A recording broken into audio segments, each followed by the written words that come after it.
రాజకీయం ముసుగులో నేరాలు చేసే వాళ్ళతో జాగ్రత్త. రోజు అద్భుతమైన గంభీరమైన ప్రకటనలు, ఫ్రంట్ పేజీ బ్యానరు, బ్రేకింగు, సెన్సేషనలు అంతా నడుస్తుంది. ఇక్కడ రాజకీయ ముసుగు లేకుండా ఇప్పుడు ఇసుక ఎక్కడ ఎవరు తినేస్తున్నారు? మద్యం బెల్ట్ షాపులు ఎవరు నడిపేస్తున్నారు? పేకాట క్లబ్బులు ఎవరు నడుపుతున్నారు? లేకపోతే దాని పేరేంటి, అదానీ వాళ్ళ సంస్థల్ని వేధిస్తున్నది ఎవరు? లేకపోతే ఇప్పుడు కియా వాళ్ళకి సంబంధించిన చోట జరిగినటువంటి గొడవకి ఎవరు కారణం? ఇట్లాంటివన్నీ కూడా రాజకీయ ముసుగే కదా.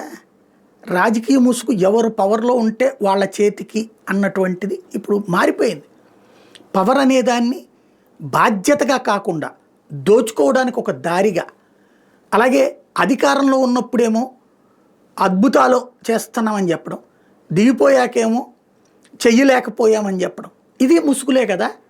ఓవరాల్గా ప్రజల్ని ఎంతవరకు మోసం చేయగలం మనం అన్నటువంటి రాజకీయం కాకుండా నిజాయితీతో కూడిన రాజకీయం ఎక్కడన్నా ఉందా? కళ్ళ ఎదురుగుండా పెద్దారెడ్డిని ఇంటికి పోనీయరు, లేకపోతే ఇంకొకళ్ళ ఇంటి మీద దాడులు చేస్తారు, ఇంకొకళ్ళ నడి రోడ్డు మీద కొట్టి చంపుతారు. ఇట్లాంటి ఇన్సిడెంట్ జరుగుతున్నా సరే ఎవరినో తప్పు పడతా కూర్చుంటే మన చేతిలో లా అండ్ ఆర్డర్ పెట్టుకుని మనమే లా అండ్ ఆర్డర్ నడుపుతాం. ఇట్లాంటి స్టేట్మెంట్స్ కరెక్టేనంటే కరెక్టే, మన కార్యకర్తలందరికీ కరెక్టే.